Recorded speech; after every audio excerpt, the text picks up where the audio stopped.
이게 입시랑 당장에 큰 관련이 없어 보이긴 하는데 네. 이게 말 그대로 기초 체력이다. 글쓰기가 산으로 가고 있다라고 느껴지는 애들이 있어요. 그 어떤 친구들이냐면은 교육 불평등을 만드는 정보 비대칭 부숴버리겠습니다. 남기정입니다. 백시원입니다. 이번 편은 쓰기의 모든 것, 라이팅의 모든 것을 다뤄볼 건데요. 초등학생부터 그 고급 단계까지 그리고 일기 쓰기부터 에세이 쓰기까지 한번 다 씹어먹는 시간을 가져보도록 하겠습니다. 일단 뭐 말씀드릴 거는 네. 그 예전에 뭐 교육부 장관님이 네. 공식적으로 발표하신 게 쓰기 비중을 확대하겠다 이런 이런 말씀을 하셨고 우리나라에 아이비 교육 체제가 들어왔지요. 그렇죠. 그래서 일부 학교에서 시행이 되고 있는데 맞죠. 제가 이제 발견한 것은 여기 고등학생들한테 물어봤죠. 네. 대치동에 살고 있는 아이들 물어봤는데 너희 태어나서 글쓰기 첨삭 받아본 적이 있니? 영어로 된 거? 했더니 반 이상이 태어나서 한 번도 첨삭을 못 받아봤대요. 첨삭뿐만 아니라 그냥 쓰기에 대해서 이제 방향성 지도 이런 거를 개별적인 자기 맞춤식으로 해서 개별 코멘터를 받아본 적이 단 한 번도 없다. 그런데 공식 발표는 쓰기 비중을 확대한다. 그리고 실제로 도입을 하고 있잖아요. 그렇죠. 그럼 이건 뭐냐? 제가 느끼는 거는 되게 안타까운데요. 네. 예, 가르치진 않는데 지도하지는 않는데 평가만 하겠다라는 것으로 들려요. 상당히 안타까운 마음입니다. 그래서 우리 남원장님께서 여태까지 썼던 표현 중에는 이렇게 기억에 남는 게 각자도생 이 말씀을 하신 적이 있어요. 맞습니다. 네네. 그래서 지금 상황 자체가 이 영어 글쓰기 자체는 약간 각자도생으로 가고 있지 않나라는 생각이 들어요. 그래서 현실적으로 아이들이 지금 할 수 있는 거는 뭐 엄마표 영어로 글쓰기를 조금 배우거나 아니면은 도움을 받는 거죠. 학교가 아닌 곳에서 저희처럼 지도하는 사교육에서 도움을 받을 수밖에 없는 상황이다. 이게 약간은 뭐 너무 저희의 그 이익을 위한 셋업 같아 보이기도 할 수 있는데 사실을 그냥 말씀드리면은 그런 거예요. 네, 도대체 학부모나 학생들 입장에서 봤을 때 이거 대체 어떻게 하라는 거냐. 맞아요. 제가 느끼는 거는 쓰기가 사실은 어렵잖아요. 어려워요. 쓰기가 되려면은 일단은 정리돼야 될 게 표현이 있어야 되고 네. 표현력이 있어야 되고 그 생각을 담아낼 수 있는 그릇인 문장 구조도 머릿속에 있어야 되죠. 그렇죠. 그리고 그 문장 구조뿐만 아니라 문장을 연결해서 문단을 구성하고 전체적으로 큰 글 하나를 만들어내는 그 구성력도 있어야 되는데 이거를 가르친 적이 없다 하면 도대체 어떻게 하라는 거냐. 이제 가정에서 아이들의 영어 글쓰기 능력을 길러주고 싶으시다. 뭐 흔히 말하는 엄마표다라고 네. 했을 때 어느 시점에 어떤 방법으로 시작하면 좋을까? 요거에 대해서 원장님 어떻게 보십니까? 일단 글쓰기가 아이들 입장에서는 좀 어렵습니다. 그래서 이거를 빨리 시작하면 좋으나 아이들만의 편차가 있으나 평균적으로 생각해 볼 때는 초등학교 3학년 정도가 오히려 더 좋아요. 그리고 그거보다 좀 더 이후로 이제 늦춰져서 시작이 되면은 그거는 약간 느린 감이 있는 것 같아요. 예, 일상적인 글쓰기라도 한 3학년 정도부터는 시작하는 게 괜찮지 않겠나? 구체적으로 좀 말씀을 들어보면은 뭐 이런 정도로 시작하면 될 것 같아요. 뭐 예를 들어서 우리 아들내미 딸내미야 이번 주말에 우리 뭐 하고 놀까?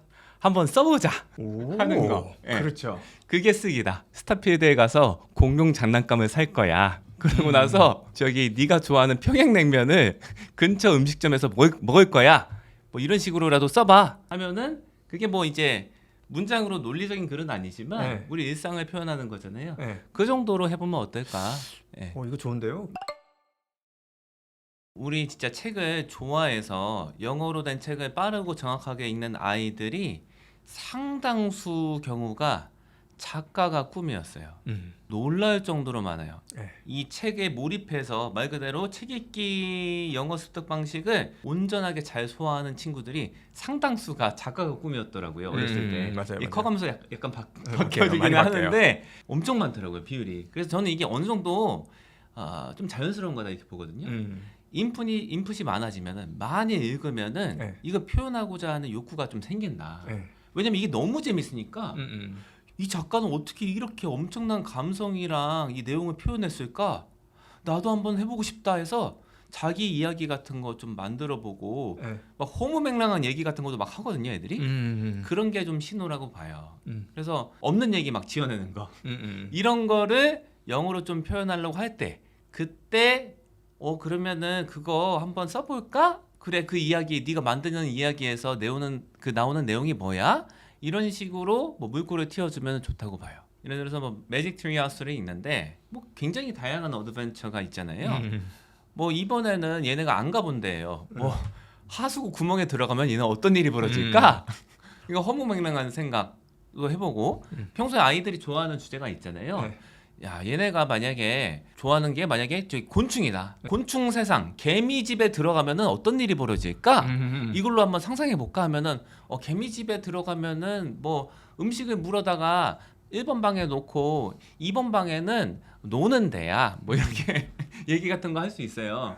그런 얘기 상상해서 막 말을 지어낼 때 그런 사인을 받아서 이거 한번 글로 한번 써보자. 기록을 남겨야지 이 걸작을. 네. 이런 식으로 지도해주면은 괜찮을 것 같아요. 많은 분들이 이제 엄마표로 진행하실 때 뭐 읽기 같은 경우에는 방식이 그렇게 잘못된 것 같지 않다. 뭐 이런 분들이 많으신데 쓰기는 약간 불안해하시는 경우가 더 많은 것 같아요. 그래서 엄마표 영어가 글쓰기에 있어서 한계라고 보여지는 시점 그런 게 혹시 있을까요?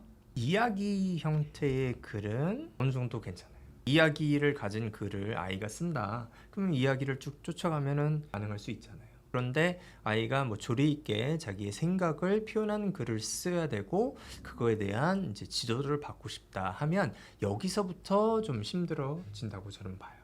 즉 약간 픽션, 논픽션이 있으면 픽션까지는 어느 정도 괜찮은데 논픽션 글을 아이들이 실제로 이제 주장을 담은 글을 쓰기 시작할 때, 논리적인 글이 필요할 때, 그 부분은 지도하기가 만만치가 않죠. 이게 부모님이 딱 읽었는데 읽어서 뭔가 묘한 느낌이 나는데 뭔가 반응 뭐 이걸 지적은 아니더라도 반응을 좀 해주고 싶은데 네. 나는 어떤 리액션도 취하기가 좀 마땅치 않다. 그거 어떻게 내가 반응해야 되지?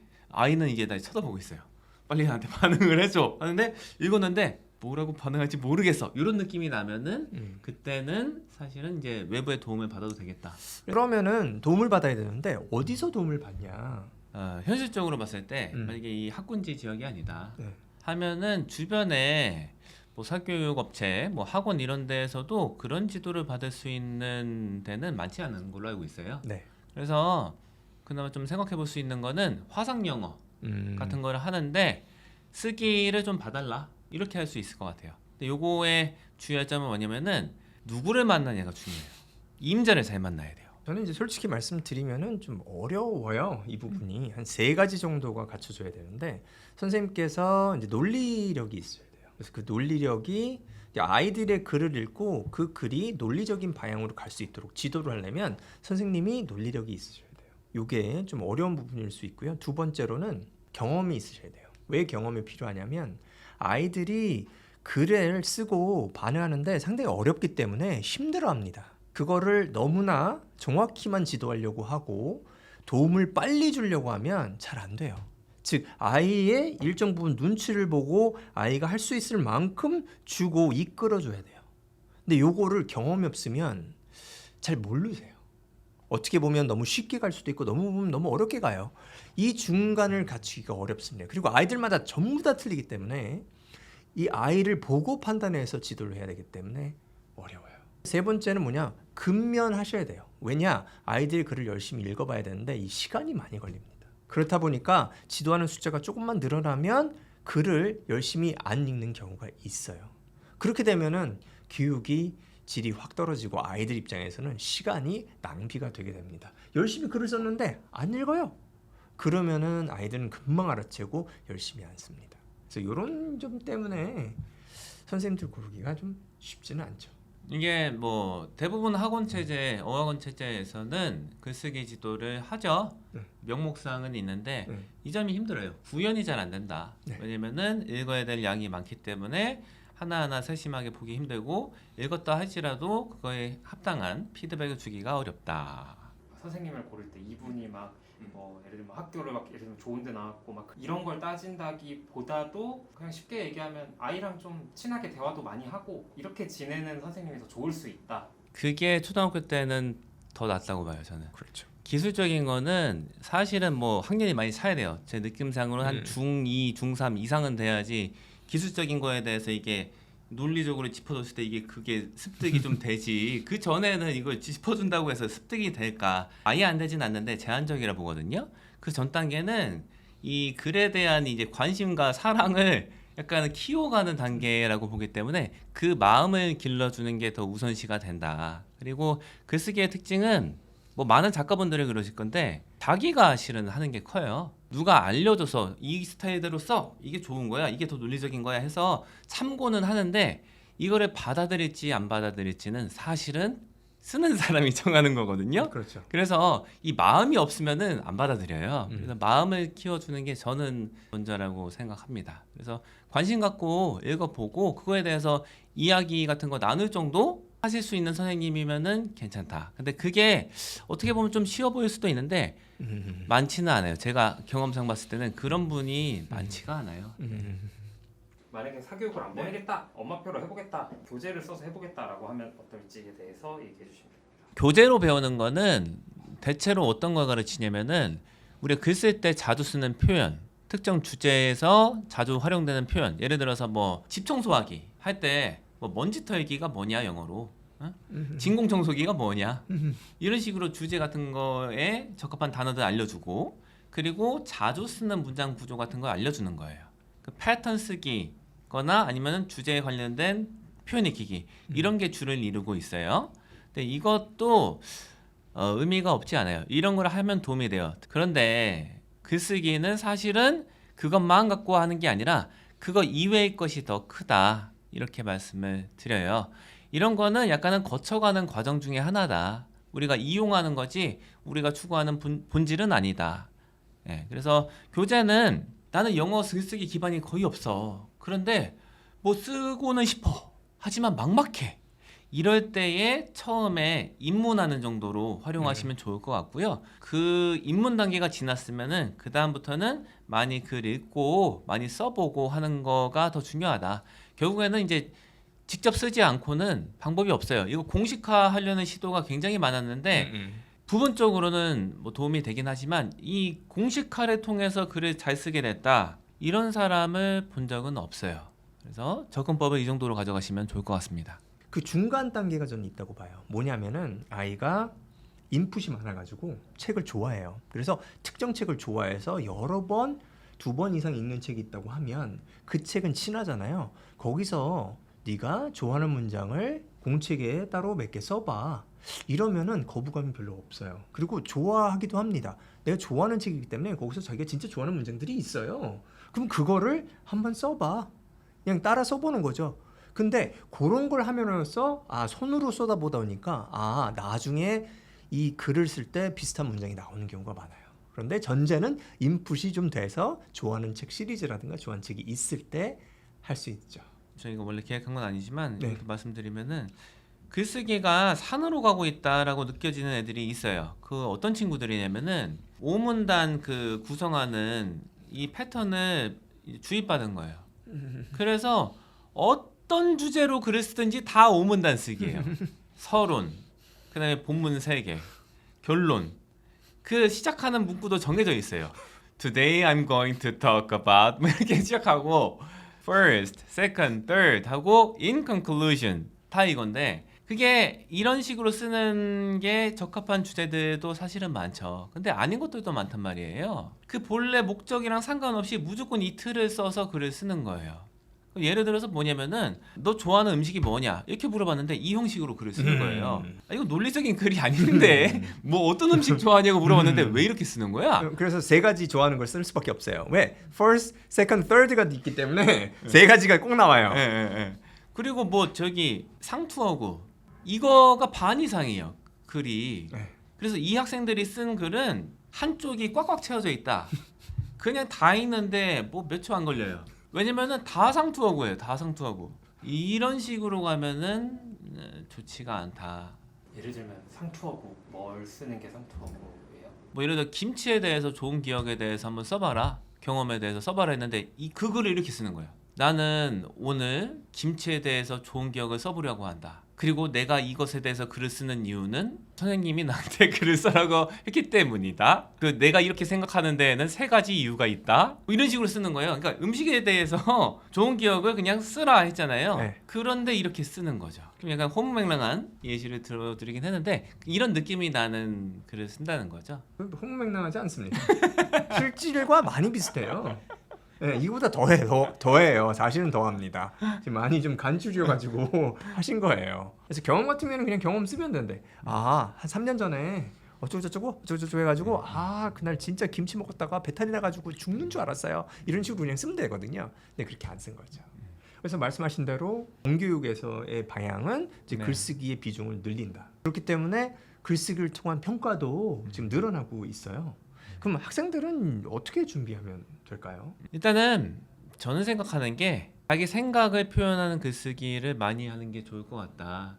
이게 입시랑 당장에 큰 관련이 없어 보이긴 하는데 네. 이게 말 그대로 기초 체력이다라고 생각해요. 음. 그래서 이거를 활용해서 서술형 글쓰기에 이게 활용이 되는 재료가 되는 거지. 이 베이스가 자기 기본적인 생각, 자기 일상에 대해서 표현하는 게 안 돼 있는 친구들이 처음부터 시작을 그 내신형 서술형 쓰기에 맞춰서 글쓰기를 시작한다 하면은 그게 어떻게 느껴지냐. 글쓰기는 공부다. 점수를 잘 따기 위한 수단이다라고만 느껴지기 때문에 몰입해서 장시간 하는 게 힘들고 진짜 재미를 알아서 그 높은 경지를 추구하기는 힘든 것 같아요. 그래서 저는 입시 글쓰기도 마찬가지로 자기 일상에 대해서 쓰는 걸로 시작해서 그 다음에 자기의 생각을 표현하는 걸로 다 베이스를 닦아놓고 그 다음에 여기에 살짝 살을 얹어서 서술형 쓰기에 맞춰서 약간은 그 조건에 맞춰 쓰기라고 하잖아요. 그거 훈련을 약간 곁들이는 거지. 기본적으로 내 생각 쓰기가 안 되는데 내신형 쓰기를 패턴화 시켜갖고 훈련해서 이게 좋은 점수가 나온다. 고등학교 내신까지 이런 케이스는 거의 못 봤어요. 고등학교 학군지에서 내신 서술형이 되게 어려워요. 조건에 맞춰서 쓰는 게 굉장히 까다로워요. 그거를 잘하는 애들은 제가 알기로는 거의 다 어렸을 때는 기초 역량, 기초 글쓰기, 자기 생각 감성 표현하기를 많이 했고 나중에 그 시험에 맞춰서 조금 훈련한 친구들, 그 친구들이 그걸 다 쓸어가요. 그 선훈수령 고등학교 가서 그 학군지에서 선훈수령 하는 거를 그 친구들이 다 장악하고 있지. 그런 방법을 따르지 않고 뭐 중학교 때부터 뭐 예를 들어서 기초 글쓰기가 안 돼 있는데 기초 글쓰기라는 건 생각과 감성을 표현하는 거예요. 네. 이게 안 돼 있는데 중학교 때부터 내신 나올 것 같은 서술형 그 예상 문제에 맞춰서 그 패턴 글쓰기만 했던 애들은 중학교 때까지는 잘 보거든요. 괜찮게 봐요. 난이도가 좀 쉽고 전형적인 거는. 네. 근데 고등학교 때 되면은 그것도 좀 비전형적인 게 변별력이 있거든요. 네. 거기서 다 무너지더라고요. 맞아요. 그리고 이제 많은 분들이 오해하시는 포인트가 있는데 영어로 자기 생각이랑 감성을 표현할 수 있음에도 불구하고 고등학교 선원 수령을 못 본 애들이 있어요. 그런 애들이 있기 때문에 이게 완전 별개라고 생각하는 거거든요. 근데 그 친구들은 상대적으로 굉장히 단시간에 그거를 채워 넣을 수가 있어요. 그 선원 수령 조건에 맞는 글쓰기를 훈련에 집중적으로 하면 그건 상대적으로 빨리 돼요. 네. 그런데 반대 케이스를 생각해 봤을 때 뭐 중학교 이하 단계에서 이하 나이에서 기본적인 글쓰기 능력을 높여놓지 않았다 했는데 패턴만 진짜 많이 고등학교 입학 시점에서 진짜 많이 연습해서 선훈수령만 연습을 잔뜩 하고 시험 들어갔다. 이런 학생들은 고등학교 학군지에서 선훈수령 잘 볼 수가 없어요. 그렇게 잘된 케이스를 저는 거의 본 적이 없는 것 같아요. 에세이 같은 거라고 하잖아요. 논리적 글쓰기. 이게 네네. 사실은 힘들고 단기적으로 절대 안 되잖아요. 그래서 네. 특히 어렸을 때는 제가 봤을 때 한 초등학교 한 고학년? 네. 이 정도부터에는 논리적 글쓰기 같은 걸로 조금씩 넘어가서 훈련을 많이 해서 한 중학교 2학년, 3학년 정도 되면은 어느 정도 논리적으로 괜찮다 이런 느낌 나는 정도 글 쓰는 단계가 되면은 고등학교 입학하기 조금 전부터 시작해서 선훈수령 쓰는 거는 해결이 된다 이렇게 봅니다. 이게 제가 생각하니까 좀 네네. 비슷한 게 네. 책을 많이 읽어가지고 영어 기본 읽기 능력이 된 아이들이 나중에 문제 조금 풀어보면은 점수가 잘 나오는 그런 좀 유사한 것 같아요. 그래서 기본적인 자기 생각 그리고 자기의 감정에 대한 글쓰기를 통해서 글쓰기 기본 실력을 늘려놓고 그런 다음에 특정 유형의 뭐 서술형이라든가 고등학교 내신 또 이런 특정 문제를 준비함으로써 준비가 잘 되고 기본 실력이 있으니까 네네. 여기서 유사하다 저는 이렇게 생각이 되네요. 특목자사고에 진학하고 싶다면 어느 정도 쓰기가 좀 되어야 가서도 잘할 수 있을까? 하나고다 생각하면은 그 터플이 그 라이팅 섹션만 따로 떼놓으면 300점이거든요. 30점이거든요, 만점이. 그 중에서 한 25점 정도는 받아야지. 그래야지 가서 좀 해볼 만하다. 거기는 이제 뭐 에세이 쓰기가 그게 이제 중간고사 같은 거에 한 문제로 나오니까 뭐 100단어 이상으로 어떤 주제에 대해서 서술하시오, 영어로 쓰세요. 이런 게 중간고사 문제 중에 하나거든요. 그래서 그런 데 갈 거면은 그 정도 역량을 갖춰놓는 게 맞다. 상당히 잘 써야 되네요. 상당히 잘 써야죠. 오. 네. 그게 아니면은 뭐 좀 힘들 것 같습니다. 가서 고생하죠. 가서 엄청 고생할 것 네, 같아요. 맞아요. 그리고 다른 데또 사실은 이제 글쓰기 같은 게 수행평가 이런 걸로 많잖아요. 네네.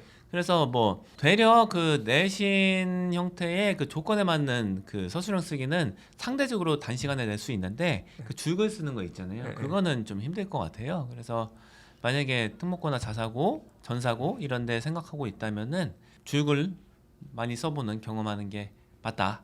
굳이 뭐 경쟁력 막 있는 뭐 흔히 말하는 이제 입학하기 힘들다는 학교를 가겠다고 하면은 그 정도 한 30점에서 25점 이상 해놓으면은 괜찮을 거다 이렇게 봅니다. 그러면 부모님들이 글쓰기를 좀 잘하게 하기 위해서 교육 방법을 되게 다양한 거를 막 쓰고 계시는데 지금 내가 이거 하고 있는 거 맞나 이런 생각들이 좀 드신단 말이에요. 근데 이런 기준을 갖고 있으면 아 내가 지금 잘하고 있구나라고 좀 삼을 만한 어떤 그런 뭐 판단 근거가 있다면 어떤 게 있을까요? 그 학습자가 아이가 자신의 생각이랑 감정을 진짜 몰입해갖고 표현하고 있다. 글을 통해서 이 모습은 느낌이 와요. 그게 발견이 된다. 괜찮다고 봅니다. 나머지 뭐 자질구레한 문제들은 이거를 오래 하면은 진짜 몰입해서 자신을 표현한다. 글을 통해 영어를 매개로 해서 그러면은 나머지 대부분의 문제들은 시간이 해결해 줄 거다. 이렇게 보는 입장입니다. 저는 전적으로 동의하는 바고요. 그 환경이 만들어져야 된다고 봐요. 즉 아이가 자기의 생각과 감정을 순수하게 솔직하게 재미있게 담아 쓸 수 있는 환경이 만들어져야 된다. 근데 이런 건 인위적으로 만들어지지가 않고 아이가 마음을 담아야 하기 때문에 마음으로 접근을 해야 된다. 아무리 하찮은 글이라고 해도 아무리 나이가 어려도 글을 쓴다는 거는 자기의 생각이나 무엇인가를 담아요. 솔직히 필사를 하는 것도 자기가 좋아하는 문장을 골라서 쓴다고 하면 그게 자기 자신의 일부예요. 자기가 읽었던 글이 내화된 것이 이렇게 밖으로 나오는 거거든요. 그것은 소중한 것이고 세상에 대한 소통을 위한 단계라고 봐요. 이런 것이 나오려면 사실은 믿음이 있어야 돼요. 어떤 믿음이 있어야 되냐? 아, 지금 네가 쓰는 글, 네가 고른 이 문장, 네가 생각하는 게 좋다. 너를 나타내고 있다. 내가 너를 존중한다. 이게 사람과 사람의 존중이 있어야지 글이 잘 나옵니다. 이게 언제 진짜 필요하냐? 아이가 나이가 어릴 때, 생각이 여물지 않을 때, 그냥 봤을 때 뭔 소리인지 잘 모르는 걸 막 쓸 때, 이때가 진짜 중요해요. 개인적으로 보면 제가 학생들을 만나서 첫 번째, 두 번째, 세 번째 수업할 때 이게 굉장히 중요합니다. 여기서 관계가 형성이 돼요. 내가 너를 인간적으로 존중한다. 너의 생각이 글로 나타나는데 그걸 내가 존중하고 있다. 이것이 만들어져야지 거기서 아이가 생각이 나오고 거기서 무엇인가가 발현이 됩니다. 어떻게 보면은 뜬금없는 얘기 같은데 테크니컬한 거, 뭐 문법이라든가 글의 구조라든가 그거는 나중에 생각을 해볼 거예요. 첫 번째는 글을 읽는 사람하고 글을 쓰는 사람과의 이 신뢰가 있어야 됩니다. 그래서 제가 뭐 설명회 때도 말씀을 드렸는데 거기서 말씀드린 게 이제 trust begets trust라는 말인데 이 어떤 내용이냐면 신뢰는 신뢰를 낳는다. 아이들 지도하다 보면 힘든 게 뭐냐면 아이들이 자기 자신을 믿질 않아요. 그리고 자꾸 물어봐요. 자꾸 의존하게 돼요. 그러면 그야말로 아까 말씀드린 것처럼 티칭을 계속 해야 돼요. 하나씩 하나씩 다 알려줘야 돼요. 그거를 습관 잡으면 안 됩니다. 저는 여기서 가장 중요한 신뢰는 자기 자신에 대한 신뢰라고 생각을 해요. 그래서 네가 어떤 선택을 하면 그것을 믿고 추진을 해라. 선생님들께서 아이들을 존중하게 되면 그 분위기가 다 전반적으로 커지는 경우가 많아요. 명목적인 존중이 아니라 실질적으로 아이들을 생각하고 아이들을 위해서 배려하면 아이들끼리도 배려가 되고, 그러면 여기서 아까 말씀드린 가장 중요한 게 스스로에 대한 존중이 늘어납니다. 스스로에 대한 존중이 있어야지만이 사실은 공부가 잘 돼요. 어떤 그 공부의 과정보다 글쓰기는 이 부분이 신뢰를 쌓는 부분이 가장 중요하다고 저는 생각을 합니다.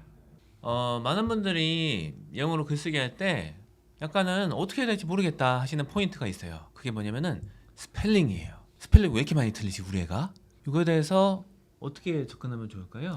일단은 신경 쓰지 마세요. 일단은 말씀을 하지 않는 게 좋아요. 스펠링은 글쓰기의 여러 가지 부분 중에 일부입니다. 부모님께서 스펠링을 좀 아시면은 아이 스펠링 틀린 게 딱 눈에 보이기 때문에 이게 눈에 보일 뿐이에요. 근데 글 전체에서 차지하는 비중은 낮습니다. 그리고 특히 어린 학생들, 초등학생들, 이 학생들이 스펠링을 가지고 자꾸 지도를 하게 되면 글쓰기가 어려워요. 힘들어요. 나 스펠링 모르겠는데 자꾸 스펠링을 고치려고 하니까. 지금 글 자체, 자기의 생각, 자기의 감정을 담고 싶은데 자꾸 스펠링을 고치려고 하니까 이게 글과 멀어져요. 그래서 제가 생각하는 거는 초등학교 때는 스펠링을 아예 건드리지 마시라. 그래서 이제 어렸을 때 영어를 배우는 거에 대해서 다 적용되는 말이기도 한데요. 저는 이 영어 쓰기 익히는 것도 마찬가지라고 봐요. 뭐냐면은 사회적인 기능을 이제 실천하기 위해서, 뭐 예를 들어서 부모님과 유대 관계를 쌓는다, 아니면은 내가 좋아하는 거에 대해서 말하고 싶다, 쓰고 싶다, 이 표현 욕구를 충족하는 차원에서 접근하는 건 괜찮지만 그게 아니라 너 이거 공부니까 때가 됐으니까 이거 해서 좋은 평가를 받는 글을 써야 돼, 이렇게 접근하는 순간부터 이게 어긋날 수가 있다라고 생각해서 이거를 공부 점수를 잘 받아야 되는 공부라고 접근하지 말자. 뭐 에세이 점수가 뭐 야 너는 스트럭처 좋고 뭐 그 로직 좋고 이거에 대해서 좋은 점수 따기, 요 평가 지표에서 좋은 평가를 받기 위해서 글을 쓰지 말자, 이렇게 말씀을 드리고 싶습니다. 그거는 나중에 해도 된다고 봐요. 그렇죠. 나중에 하면 좋아요. 예, 아주 많이 글을 쓰고 나서 그때 해도 늦지 않다. 예. 오늘은 글쓰기에 대해서 하나하나 씹어먹는 시간을 가져보았습니다. 윤으로 할까요? 네. 감사합니다.